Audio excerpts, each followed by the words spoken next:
పెళ్ళైనా పండగైనా వేడుక ఏదైనా పట్టుచీరల ప్రత్యేక వేదిక వారాహి సిల్క్స్.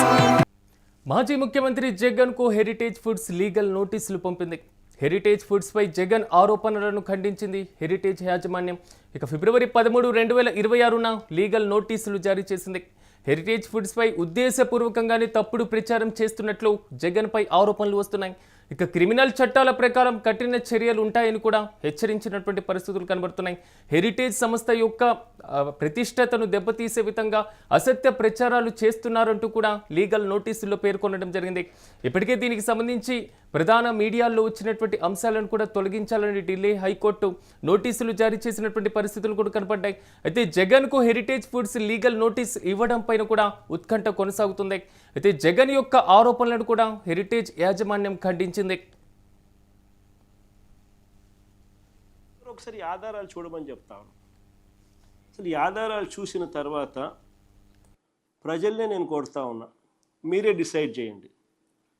చంద్రబాబు నాయుడు గారు అనే వ్యక్తి ఎలాంటి వ్యక్తి? ఈ మనిషిని సిబిఐ అంతకన్నా పై స్థానంలో ఉన్న వాళ్ళు వచ్చి ఏమన్నా ఎంక్వైరీ చేసి ఏమన్నా ఈయనను జైలుకు పంపినా కూడా కనీసం ఈయన చేసిన తప్పుకు, అబద్ధాలకు, మోసానికి ప్రక్షాళన అనేది జరుగుతుందా అన్నది ప్రజలే ఆలోచన చేసుకోమని చెప్పి కోరుతా ఉన్నా. ఇందులో మొదటి డాక్యుమెంట్ మీకు చూపిస్తా ఉన్నా.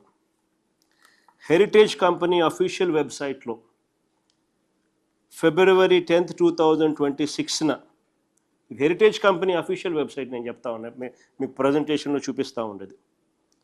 ఫిబ్రవరి 10, 2026న మ్యానుఫ్యాక్చరింగ్ యూనిట్గా ఇందాపూర్ డైరీని మ్యానుఫ్యాక్చరింగ్ యూనిట్గా డిక్లేర్ చేస్తూ, this is a document, official website of Heritage, downloaded on 10th February 2026,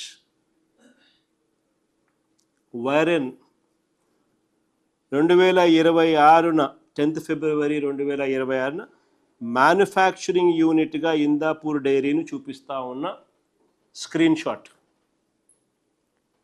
left side. రెండో సైడ్ చూస్తే ఫిబ్రవరి 15వ తారీఖు వచ్చేసరికి ఎప్పుడైతే ఈ గుట్టు బయటకు రాగానే,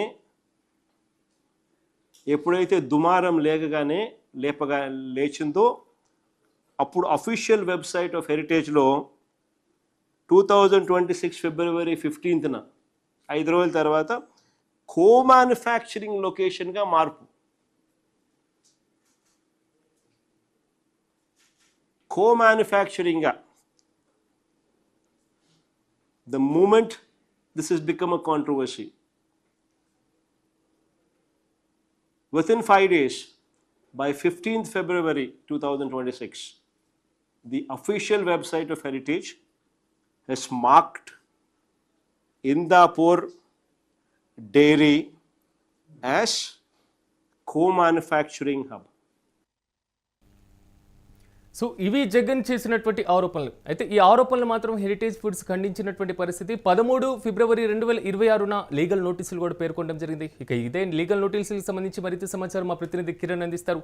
కిరణ్, చెప్పండి, ప్రధానంగా నోటీసుల్లో ఎలాంటి అంశాలు ప్రస్తావించారు? పూర్తి డీటెయిల్స్ ఏంటి? సిరాజ్, వైసీపీ అధినేత జగన్మోహన్ రెడ్డికి జగన్ కు హెరిటేజ్ ఫుడ్స్ లీగల్ నోటీస్ ఇచ్చింది. హెరిటేజ్ ఫుడ్ తరపున యాజమాన్యం జగన్మోహన్ రెడ్డి చేసిన ఆరోపణలు ఖండిస్తూ ఏదైతే లీగల్ నోటీస్ ఇవ్వడం జరిగింది. ఈ నెల 13, 2026వ తేదీన నోటీస్ జారీ చేశారు. ఏదైతే హెరిటేజ్ ఫుడ్స్ కు సంబంధించి అటు అసెంబ్లీలో, అటు శాసనమండలిలోను, ఇటు శాసనమండలి బయట వైఎస్ఆర్సీపీ హెరిటేజ్ ఫుడ్స్ పై అనవసరమైన వ్యాఖ్యలు చేస్తుంది. మరోపక్క సంస్థ పరువును, సంస్థ షేర్లను దెబ్బతీసేలాగా వ్యాఖ్యానిస్తున్నారంటే ఇప్పటికే బొత్స సత్యనారాయణకు లీగల్ నోటీసు జారీ చేశారు. మరోపక్క అందుకు తగ్గట్టు వివరణ ఇవ్వాలంటూ కూడా అటు జగన్ కు, ఇటు బొత్స సత్యనారాయణ కూడా నోటీసు జారీ చేశారు. ఏదైతే చట్ట ప్రకారం ఏదైతే జరిగిన వ్యవహారంపై చట్టపరంగా చర్యలు తీసుకుంటామంటూ కూడా నేరుగా ప్రకటించడం జరిగింది. అయితే గత కొద్ది రోజులుగా అసెంబ్లీలో ఇటు హెరిటేజ్ ఫుడ్స్ కు ఇందాపూర్ డైరీకి హెరిటేజ్ ఫుడ్స్ కు దగ్గర సంబంధాలు ఉన్నాయి, ఈ చీకటి సంబంధాలు ఉన్నాయంటూ ఆ పార్టీ అధినేత జగన్మోహన్ రెడ్డితో పాటు బొత్స కూడా వ్యాఖ్యానించారు. ఈ మొత్తం వ్యవహారంపై ఏదైతే లీగల్ చట్టపరంగా చర్యలు తీసుకోవడానికి హెరిటేజ్ ఫుడ్స్ లీగల్ నోటీసులు జారీ చేసింది, ఏదైతే ఇది రాబోయే రోజుల్లో ఈ రాజకీయం ఎలా మలుపు తిరుగుతుంది అనేది కూడా వేసి చూడాలి. ఎందుకంటే వరుసగా ఏదైతే ఇందాపూర్ హెరిటేజ్ సంబంధించి వైఎస్ఆర్సీపీ కానీ ఇటు వైఎస్ఆర్సీపీ సోషల్ మీడియా కానీ వరుసగా ప్రచారం, అటు దేశవ్యాప్తంగా షేర్ వాల్యూ పడిపోవడంతో హెరిటేజ్ ఫుడ్స్ నేరుగా చర్యలు తీసుకుంటుంది. ఒకసారి మనం ఆ లీగల్ నోటీస్ పరిశీలించినప్పుడు హెరిటేజ్ ఫుడ్స్ లిమిటెడ్ పై ఉద్దేశపూర్వకంగా పునరావృతంగా మరియు రాజకీయ దురుద్దేశంతోనే అసత్య ప్రచారాలు, పరువు నష్టం కలిగించే ప్రచారాన్ని ఖండిస్తూ వైఎస్ఆర్సీపీ అధినేత జగన్మోహన్ రెడ్డికి ఈ నెల 13 ఫిబ్రవరి 26న లీగల్ నోటీస్ జారీ చేశారు. ఒక్కసారి లీగల్ నోటీస్ చూసినప్పుడు దేశవ్యాప్తంగా 3 దశాబ్దాలకు పైగా నాణ్యత, పారదర్శకత, వినియోగదారుల నమ్మకంపై నిలబడ్డ హెరిటేజ్ ఫుడ్స్ లిమిటెడ్ ప్రతిష్ట దెబ్బతీయాలనే ఏకైక లక్ష్యంతో ప్రెస్ మీట్లు నిర్వహించి వాటిని ఆధారం చేసుకుని వార్తలు ప్రచురించడం నిజాలు వక్రీకరించిన తీవ్రమైన దుష్ప్రచారమే అని కంపెనీ స్పష్టం చేసింది. ఎందుకంటే జగన్మోహన్ రెడ్డితో పాటే ఆ పార్టీకి సంబంధించిన నేతలు అటు శాసన మండలిలో నేరుగా హెరిటేజ్ పైన తీర్మానం ఇచ్చారు. ఇందాపూర్ సంబంధించిన ఇందాపూర్ నుంచి ఇటు హెరిటేజ్ రెండు కలిపి ఏదైతే తిరుమలకు సంబంధించి నెయ్యి సరఫరా చేస్తున్నారు. ఇందాపూర్ డైరీకి 358 రూపాయల నుంచి కేజీ నెయ్యిని 600 రూపాయలకు ఎలా పెంచారు, ఇందులో మతలబ్ ఏంటంటూ వైఎస్ఆర్సీపీ శాసన మండలిలో కూడా తీర్మానం ఇచ్చింది. ఈ అంశం పైన వాదోపవాదనలు జరుగుతున్నాయి. మరోపక్క సంస్థ లీగల్ నోటీస్ ఇస్తుంది. అటు శాసన మండలిలో ఈ అంశం చర్చించడానికి అధికార పార్టీ భయపడుతుంది. సీఎం చంద్రబాబు నాయుడు అధికారం లేకొచ్చిన తరువాతనే హెరిటేజ్ ఫుడ్స్ షేర్ ఎందుకు పెరుగుతుంది, మిగిలిన సమయాల్లో ఎందుకు తగ్గుతుంది? షేర్ వాల్యూ పెరిగినా తగ్గినా మాకు సంబంధం లేదు. దేవదేవుడు తిరుమల వెంకటేశ్వర స్వామికి సంబంధించిన నెయ్యి విషయంలో కానీ, లడ్డు కల్తీ విషయంలో కానీ నిజాలు తేలాలి. కేవలం జగన్మోహన్ రెడ్డి క్రిస్టియన్ అనే నేపథ్యంలోనే లడ్డు అంశాన్ని తెరపైకెత్తింది టీడీపీ. ఏదైతే టీడీపీ కూటమి అధికారంలోకి వచ్చిన తర్వాత లడ్డు అంశాన్ని ప్రధానంగా చేసుకుని జగన్ టార్గెట్ చేసిన టీడీపీ కూటమికి ఇందాపూర్ డైరీ హెరిటేజ్ కు సంబంధించిన వ్యవహారంలో టీడీపీ ఏదైతే ఆ శాసన మండలిలో చర్చించడానికి భయపడుతుందంటూ ఇప్పటికే బొత్స వ్యాఖ్యానించారు. బొత్సకట్టు నోటీసులు జారీ చేశారు. మరోపక్క జగన్మోహన్ రెడ్డి నేరుగా తిరుమలకు సంబంధించిన అంశం, తిరుమలకు 7 కొండలు ఉన్నాయని గుర్తింపు తెచ్చిందే వైఎస్. తిరుమలలో ఎలాంటి ఫ్లై జోన్ ఉండకూడదంటూ నోటీస్ జీవో ఇచ్చింది రాజశేఖర రెడ్డి. అదేవిధంగా అన్య మతస్థులు తిరుమలలో ఉండకూడదంటూ నోటీస్ ఇచ్చింది జగన్మోహన్ రెడ్డి అంటూ రాజశేఖర రెడ్డి అంటూ ఏదైతే జగన్ ప్రెస్ మీట్ లో చెప్పారు. ఈ మొత్తం వ్యవహారాన్ని గమనించినప్పుడు ఏదైతే తిరుమల లడ్డు విషయంలో వైఎస్ఆర్సీపీని బదనాం చేయడానికి టీడీపీ పక్కా స్కెచ్ చేసిందంటూ వైఎస్ఆర్సీపీ నేతలు వ్యాఖ్యానిస్తున్నారు. మరోపక్క ఈ అంశం పైన నెక్స్ట్ స్టెప్ ఎలా ఉండేటువంటి అవకాశం ఉందంటారు? ఎందుకంటే జగన్ దీనిపైన ఇప్పటికే ఆరోపణలు చేసినటువంటి నేపథ్యంలో నోటీసుల పైన న్యాయపరంగా ఎలాంటి ప్రక్రియ ముందుకు వెళ్ళేటువంటి అవకాశం ఉంటుంది? సిరాజ్, జనరల్ గా ఈ వ్యవహారాలన్నీ నోటీసులు ఇవ్వడం, తర్వాత చట్టబద్ధంగా పరువు నష్టం దావాలు వేయడం జరుగుతుంటాయి. ఈ వ్యవహారం అంటూ ఏదైతే వారిచ్చిన చర్య పైన ఫర్దర్ గా కోర్టుకు వెళ్లాల్సి ఉంటుంది. ఎందుకంటే ఇక్కడ వైఎస్ఆర్సీపీ నేరుగా ఆరోపణలు చేస్తుంది. అటు శాసన మండలి ఆరోపణలు చేస్తుంది. శాసన మండలిలో ఆరోపణలు చేసినప్పుడు కూడా వారు ఇందాపూర్ డైరీకి హెరిటేజ్ కి గల సంబంధాన్ని, అందుకు తగ్గట్టు రేట్లను, గతంలో ఉన్న రేటు ఇప్పుడు ఎందుకు పెరిగింది, సగానికి సగం పైన నెయ్యి రేటు ఎందుకు పెరిగింది, మరోపక్క 2014 నుంచి ఈ వ్యవహారం నడుస్తుంది. జగన్ అధికారంలోకి రాకముందు కూడా ఇందాపూర్ డైరీ నుంచి నెయ్యి సరఫరా అయింది.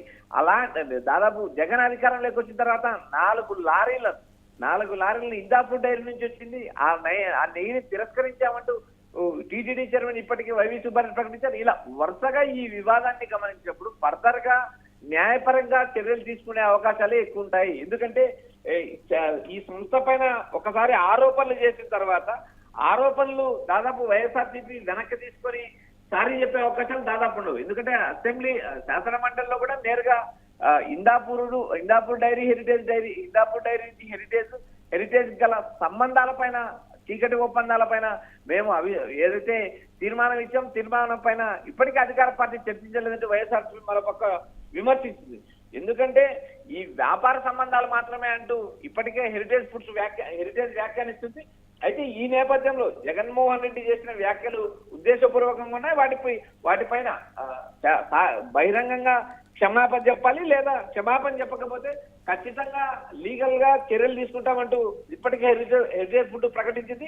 ఈ అసత్య ప్రచారాన్ని కొనసాగిస్తే హెరిటేజ్ ఫుడ్స్ లిమిటెడ్ తమ ప్రతిష్ట, వ్యాపార ప్రయోజనాలు మరియు వినియోగదారుల నమ్మకాన్ని కాపాడుకోవడానికి సివిల్ మరియు క్రిమినల్ చట్టాల ప్రకారం కఠిన చర్యలు తీసుకోవడానికి ఎలాంటి వెనుకడుగు వేయదంటూ స్పష్టంగా ఆ నోటీస్ కూడా జారీ చేసింది.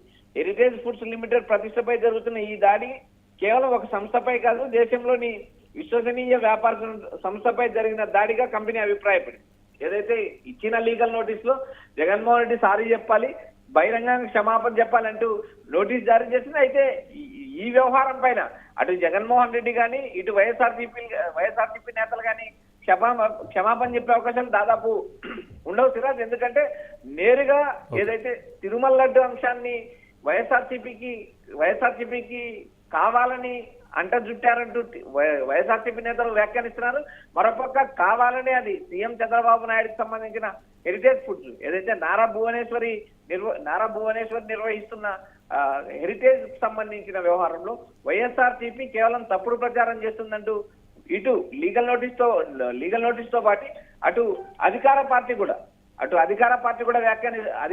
కూడా వైఎస్ఆర్సీపీ పైన నేరుగా వ్యాఖ్యానిస్తుంది. ఈ మొత్తం వ్యవహారం చూస్తే ఇది చిలికి గాలికి వానయ్యే అవకాశాలు స్పష్టంగా కనిపిస్తున్నాయి సిరాజ్. ఎందుకంటే ఇక్కడ రెండు పార్టీలు దీన్ని ప్రతిష్టాత్మకంగా తీసుకునే అవకాశాలు ఉన్నాయి. జగన్మోహన్ రెడ్డి సంబంధించిన పార్టీ నేతలు కానీ ఈ అంశాన్ని పదే పదే ప్రస్తావించే అవకాశాలు ఉన్నాయి. రాబోయే మిగిలిన అసెంబ్లీ సమావేశాల్లో కూడా ఏదైతే శాసన మండలిలో దీనిపైన రోజు కూడా తీర్మానం ఇచ్చే అవకాశాలు ఉన్నాయి. వరుసగా దాదాపు 4 నుంచి 5 రోజుల వరకు అసెంబ్లీ సమావేశాలు జరుగుతూ ఉంటే ఇప్పటికి కూడా వరుసగా శాసన మండలిలో తీర్మానానికి ఏదైతే హెరిటేజ్ కి హిందాపూర్ డైరీకి సంబంధించిన ఒప్పందాలపైన తీర్మానం ఇస్తున్నారు. తీర్మానం పదే వాయిదా పడుతుంది. కాబట్టి ఈ వ్యవహారం ఖచ్చితంగా లీగల్ గా అటు కోర్టుకు వెళ్లే అవకాశం ఉంది. దీనిపైన పరువు నష్టం దావా కూడా జారీ చేసే అవకాశాలు హెరిటేజ్ నుంచి ఉండే అవకాశాలు ఎక్కువ కనిపిస్తున్నాయి Sriram. Right Kiran, thank you. మొత్తం మీద మాజీ ముఖ్యమంత్రి జగన్కు హెరిటేజ్ ఫుడ్స్ లీగల్ నోటీసులు ఇచ్చినటువంటి పరిస్థితులు కనబడుతున్నాయి. హెరిటేజ్ ఫుడ్స్ పైన జగన్ ఆరోపణలను కూడా యాజమాన్యం ఖండిస్తుంది. ఫిబ్రవరి 13, 2026న లీగల్ నోటీసులు జారీ చేసినట్లుగా తెలుస్తుంది. అయితే హెరిటేజ్ ఫుడ్ పైన ఉద్దేశపూర్వకంగానే తప్పుడు ప్రచారం చేస్తున్నారనేది మాత్రం జగన్ పైన వచ్చినటువంటి ప్రధాన ఆరోపణలు. క్రిమినల్ చట్టాల ప్రకారమే కఠిన చర్యలు ఉంటాయని కూడా హెచ్చరిస్తున్నారు.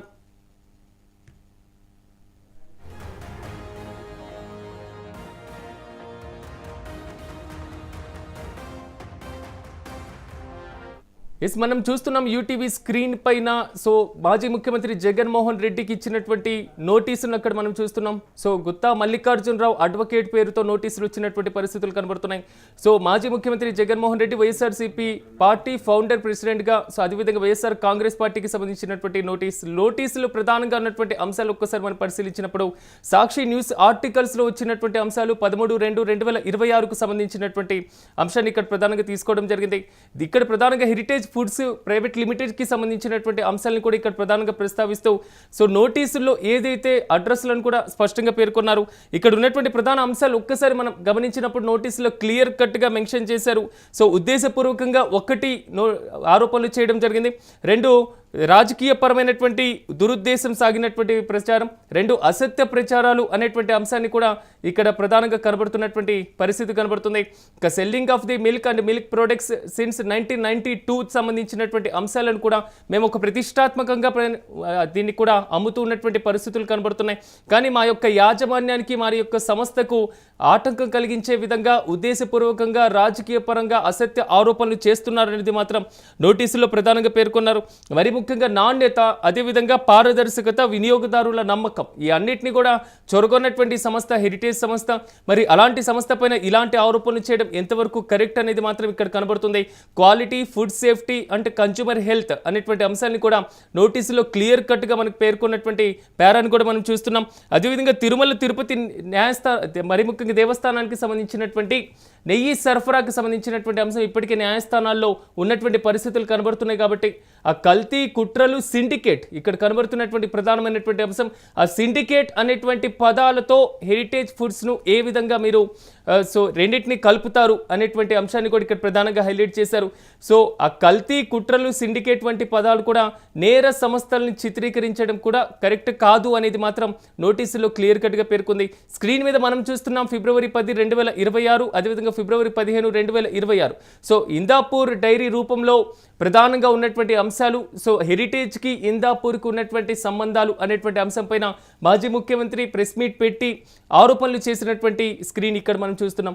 ఈ నేపథ్యంలోనే ప్రజలను ఉద్దేశపూర్వకంగానే ఇలా చేస్తున్నారు, ప్రజలను మభ్యపెడుతున్నారు అనేటువంటిది హెరిటేజ్ సంస్థ మండిపడినట్లుగా తెలుస్తుంది. ఈ నేపథ్యంలో లీగల్ నోటీసులు కూడా ఇచ్చినటువంటి సిచ్యువేషన్స్ మనం చూస్తున్నాం. లీగల్ నోటీసుల్లో ఉన్నటువంటి ప్రధానమైనటువంటి ఇతర అంశాలు మనం పరిశీలించినప్పుడు ఇతర సంస్థలతో ఇందాక మనం చెప్పుకున్నట్లుగా ఇంద్రాపూర్ డైరీకి సంబంధించినటువంటి అంశాలు, సో ఇతర సంస్థలతో సంబంధాలు పూర్తిగా చట్టబద్ధమైనవి, కేవలం చట్టబద్ధమైనటువంటి మాత్రమే ఉన్నాయి. సో వ్యాపార ఒప్పందాల పరిధిలోకే వస్తాయనేటువంటి అంశం పారా 1లో చూస్తున్నాం. ఇండియన్ కంపెనీస్ యాక్ట్ 1956కి సంబంధించి, సో అంటే ఆల్మోస్ట్ మేము చేసేటువంటి ప్రతి లావాదేవీ కూడా ప్రతిదీ చట్టబద్ధంగానే ఉంది. ఇతర సంస్థలతో ఉన్నటువంటి సంబంధాలు కూడా చట్టబద్ధంగానే పనిచేస్తున్నాం అనేది మాత్రం ఈ అంశం ఇక్కడ ఉంది. అయితే విషయాన్ని ఉద్దేశపూర్వకంగానే దాచిపెట్టారు అనేటువంటి అంశాలను కూడా ఇక్కడ కీలకంగా నోటీసులో పేర్కొనడం జరిగింది. ఈ నేపథ్యంలో వైఎస్ జగన్మోహన్ రెడ్డితో పాటుగా పార్టీ నేతలు చేసినటువంటి తప్పుకు, అదేవిధంగా అసత్య ప్రచారాలకు, దురుద్దేశపూర్వకమైనటువంటి వ్యాఖ్యలకు వెంటనే క్షమాపణ చెప్పాలి, బహిరంగ క్షమాపణ చెప్పాలి అని కూడా నోటీసుల్లో క్లియర్ కట్గా మెన్షన్ చేయడం జరిగింది. సో హెరిటేజ్ ఫుడ్స్ ప్రతిష్ట పైన జరుగుతున్నటువంటి ఈ దాడి కేవలం ఒక దాడి మాత్రమే కాదు, ఇది ఒక సంస్థ మాత్రమే కాదు, దేశం మీద, దేశ విశ్వసనీయత మీద, వ్యాపార వ్యవస్థ మీద జరిగినటువంటి దాడిగా కూడా నోటీసులో క్లియర్ కట్గా పేర్కొన్నారు. మరి నోటీసులు ఇచ్చినటువంటి నేపథ్యంలో వైఎస్ జగన్ ఎలా స్పందించేటువంటి అవకాశం ఉంది? మరి ముఖ్యంగా ఇప్పటికే శాసనమండలిలో దీనిపైన వాయిదా తీర్మానాల పరంపర కొనసాగుతుంది. కాబట్టి next YCP party next step ఎలా తీసుకునేటువంటి అవకాశం ఉంది అనే దానిపైన ఉత్కంఠ కొనసాగుతూనే ఉంది.